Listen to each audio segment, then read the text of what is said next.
Yo, I've been battling this for a while.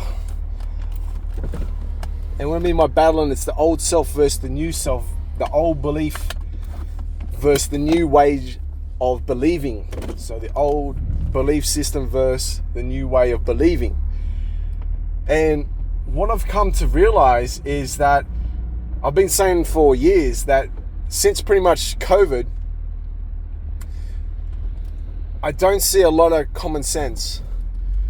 Like a common sense is in who I am, where I am, what kind of energy I have, what state of mindset that I'm in, and then a common sense to understand that that's where I am, and then understanding where somebody else is through my own experience, and not saying I know exactly where they are, but gone through my experience, I have learned who I am, so therefore I can recognize and see and sense that in others.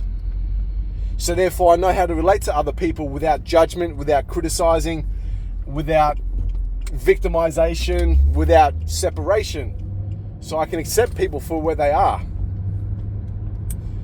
But now it seems to be common sense isn't so common anymore. In fact, it seems to be more of a graduation of consciousness into the awareness of the self. And that's where we seem to be at a kind of new starting point again. So with common sense, there's the five senses: the taste, touch, smell, hearing, and sight. And if you kind of tap into and do the work, you get that sixth sense, right?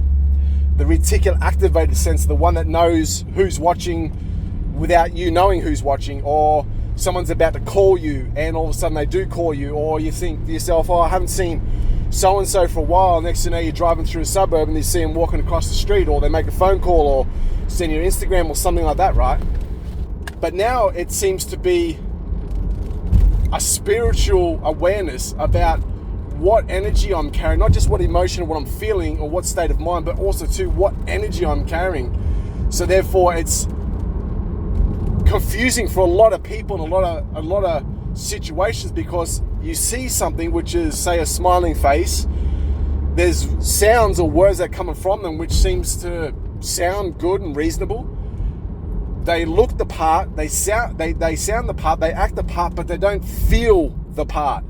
And so that's where energy in our next level of evolution of common sense will come into it, which is where we understand what people's intentions are through our intuition. So our intuition becomes heightened, and this is where I think, if we look and judge like the new age, the Gen Z kind of guys, is that's why I have so much anxiety, because their intuition is telling them, hey, this is off or this doesn't feel right, but they don't have the common sense or that sensuality to navigate those senses that are common, because they're almost like bipedal or haven't been brought into them, like us Gen X kind of fellas and ladies, by the way.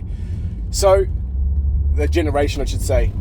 And so there kind of is this confusion walking around and a contradiction walking around. And it's not to say that anyone's to blame or anyone's to fault, but if you're listening to this and you've got an awareness and you're looking for answers because you're always constantly asking questions, always in a state of doubt, not doubting yourself, but in a state of doubt, because it seems to be like, are you the only person that is seeing this, or are you the only person that most importantly is feeling this? And so if you've done a lot of work on yourself, growing through your trauma, growing through your generational hexes and curses, your generational trauma, you've come from nothing and you've grown yourself into something that you should be extremely proud of, but you're still missing, well, hopefully this video will start to put a bit of light on what is missing. And that's the first stepping stone of a spiritual sense, of an energy sense that will start to awaken more and more. And it's understanding these paradoxes, because you feel something but see the opposite.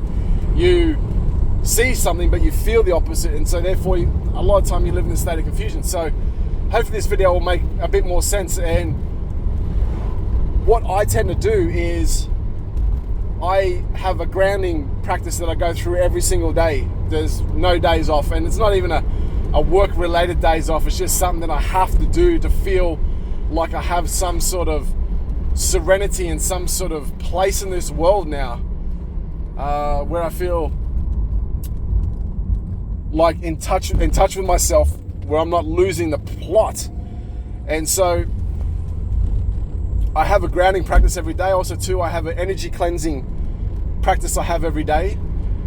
I quiet my mind. I don't necessarily read as much as what I used to when I was first going through my experiences, because I was always searching for answers outside myself. And when I really started to I guess surrender and dive into the pain, into the trauma, and really head into that, and spent months and years broke, separated from everyone and everything, putting on a mask every day, walking around, pretending I'm fine, when really I've just had my world torn apart.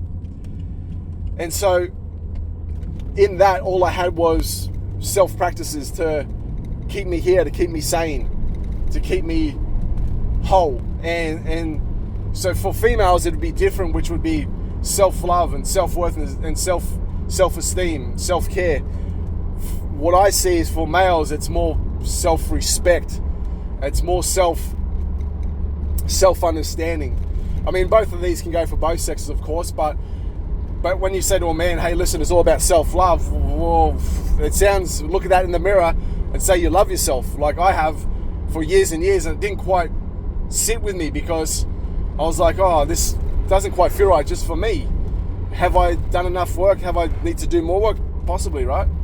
But when I look at myself and go, man, I fucking respect you for all that you've gone through, for all that you've endured, and not made anyone else accountable or responsible. What you've suffered in silence, what you've looked at the world and not been able to give to yourself, and not been able to receive from the world to yourself, and sit there and smile through that pain. Fuck, I respect you for that. That to me is like that's a self-love right there, you know. I'm just gonna make a shitload of videos. Hopefully it's cool enough for you.